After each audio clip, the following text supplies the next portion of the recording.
Olá, bem-vindos a este tutorial. Hoje nós vamos explorar um dos momentos mais críticos e, francamente, mais urgentes na história da tecnologia da informação.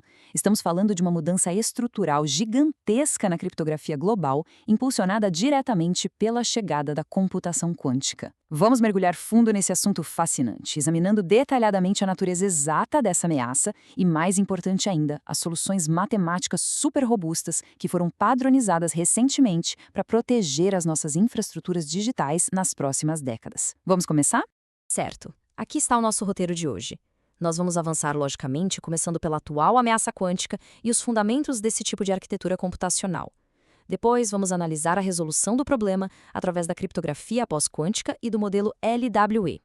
Em seguida, veremos os novos padrões oficiais do NIST e as implementações práticas de forma híbrida. Por fim, daremos uma olhada no futuro da segurança. Iniciando então pela seção 1, a atual ameaça quântica. A grande questão aqui é entender por que o desenvolvimento de computadores quânticos não é apenas um problema para o futuro, mas sim uma crise de segurança cibernética que já bate à nossa porta hoje. E o motivo dessa urgência tem o nome. Colha agora, descriptografe depois, ou HNDL na sigla em inglês. Essa é uma estratégia cibernética alarmante que já está em plena execução. Neste exato momento, adversários estão interceptando e armazenando volumes colossais de dados criptografados. O objetivo? Guardar toda essa informação para descriptografá-la retroativamente daqui a 5 ou 15 anos, assim que computadores quânticos relevantes estiverem disponíveis no mercado. Ou seja, para dados que exigem sigilo a longo prazo, como segredos militares, propriedade intelectual e registros médicos de saúde, a vulnerabilidade já é uma realidade presente. Não fazer nada hoje é um risco incalculável. Para colocar a escala desse problema em perspectiva, pense nos seguintes números. O algoritmo RSA 2048 atua hoje como a espinha dorsal de quase todas as conexões seguras mundiais. Um computador clássico precisaria de bilhões de anos para quebrar uma única chave dessas. Mas, se utilizarmos o algoritmo de Shor em um computador quântico com cerca de 20 milhões de qubits físicos, essa mesmíssima tarefa é resolvida em aproximadamente 8 horas. 8 horas! É literalmente o desmantelamento total e absoluto do HTTPS e das autenticações que mantêm o mundo digital funcionando.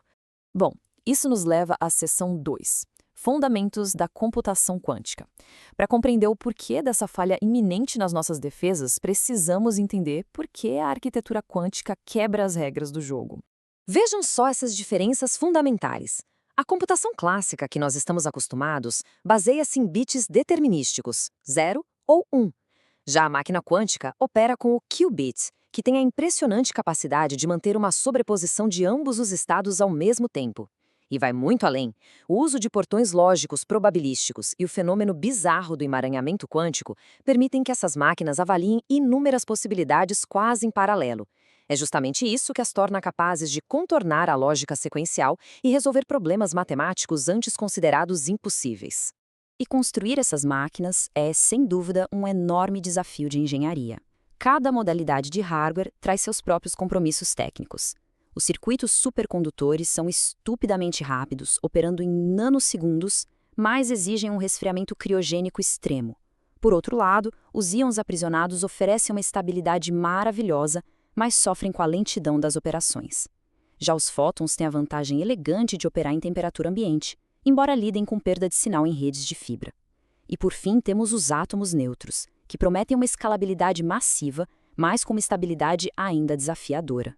Diante de um panorama tão avançado de engenharia, uma pergunta crucial aparece. Como é possível garantir uma segurança matemática inquebrável contra uma ameaça que é, em sua essência, probabilística e muito diferente da computação normal? A resposta está na nossa seção 3, Criptografia pós-quântica e o conceito LWE. É fascinante notar que a nossa melhor defesa não é usar hardware quântico, mas sim criar uma matemática muito mais sofisticada que roda nas nossas máquinas clássicas. Vamos definir as bases. Criptografia pós-quântica, ou PQC, refere-se a algoritmos extremamente complexos, projetados especificamente para serem executados em computadores normais e servidores atuais. A genialidade aqui é que a estrutura desses novos cálculos é desenhada de tal forma que nem os supercomputadores clássicos, nem as lógicas quânticas eficientes conseguem encontrar nenhum atalho para resolvê-los. O pilar de quase todos os novos padrões dessa revolução atende pelo nome de Learning with Errors, ou aprendizado com erros. Esse é um modelo matemático incrivelmente inteligente.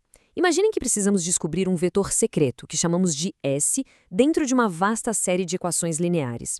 Se fosse só isso, a resolução seria trivial.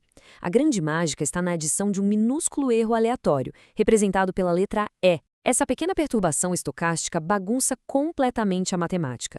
Tentar recuperar o segredo torna-se computacionalmente inviável, porque a equação se transforma num mar de ruído sistêmico impenetrável. Olhando para esta comparação, o contraste é enorme.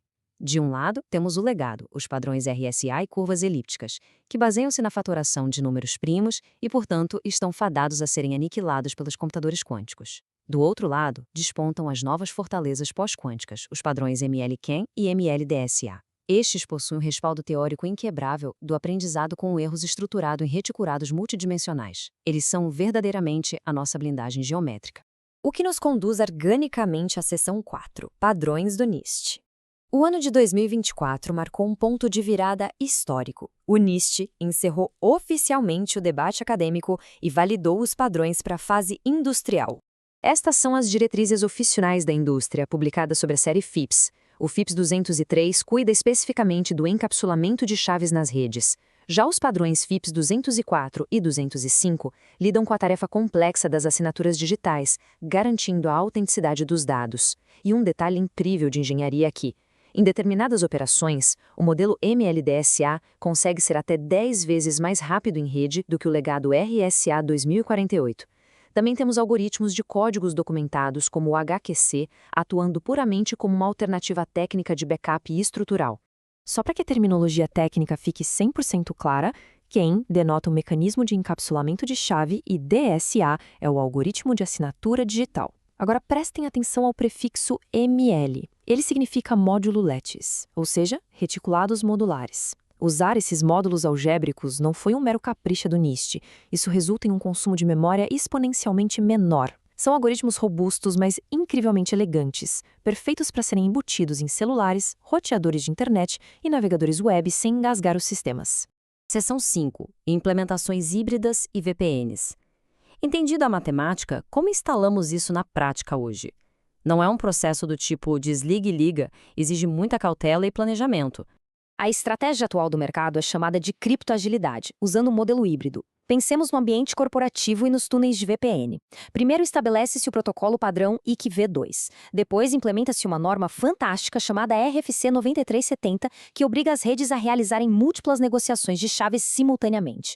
A sacada é combinar a confiabilidade testada de décadas da matemática clássica com a nova resistência impenetrável pós-quântica. O segredo compartilhado final que sai desse processo se torna invulnerável às ameaças atuais e futuras, frustrando instantaneamente aquela tática de interceptar hoje para quebrar amanhã. Caminhando para o fim da nossa análise, chegamos à seção 6, o futuro da segurança quântica. A verdade nua e crua é que a segurança cibernética holística no futuro vai exigir mais do que apenas a troca de um algoritmo matemático. E dentro desse cenário, precisamos falar sobre os geradores quânticos de números aleatórios, os famosos QRNGs. Toda criptografia deriva sua força de uma aleatoriedade primária inicial.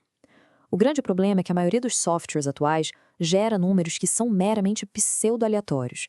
Se conhecemos a semente do código, prevemos o resultado. Os QRNGs resolvem isso entregando a mais pura e verdadeira entropia, medindo fenômenos intomáveis da própria física quântica, como anomalias de fase em fótons. É uma garantia estrutural imaculada. Outro ponto crítico que não podemos ignorar é a vulnerabilidade imensa das blockchains e das finanças descentralizadas. Grande parte desse ecossistema confia sua integridade matemática cegamente nas assinaturas de curva elíptica do tipo ECDSA. Se um computador quântico revelar chaves privadas a partir de chaves públicas disponíveis nas redes, o resultado é a forja massiva de transações. Por conta disso, migrar essa infraestrutura colossal de ativos imutáveis para as novas assinaturas pós-quânticas se tornou um dos campos de pesquisa mais fervilhantes na vanguarda da tecnologia atual. E para sedimentar toda esta extensa investigação técnica, somos confrontados com uma reflexão inevitável. A publicação definitiva das normas FIPS nos Estados Unidos tocou a sirene para execução em escala global. A década entre 2025 e 2035 certamente entrará para a história da tecnologia como a época do esforço hercúleo para recriptografar o planeta inteiro. A pergunta que fica ecoando em nossas mentes, no entanto, é: será que as infraestruturas digitais atuais estão minimamente preparadas para suportar com sucesso esta transição monumental e incontornável? Fica a provocação para gestores e profissionais técnicos correrem com a adequação de sua criptoagilidade. Muito obrigada pela companhia neste tutorial e até a próxima!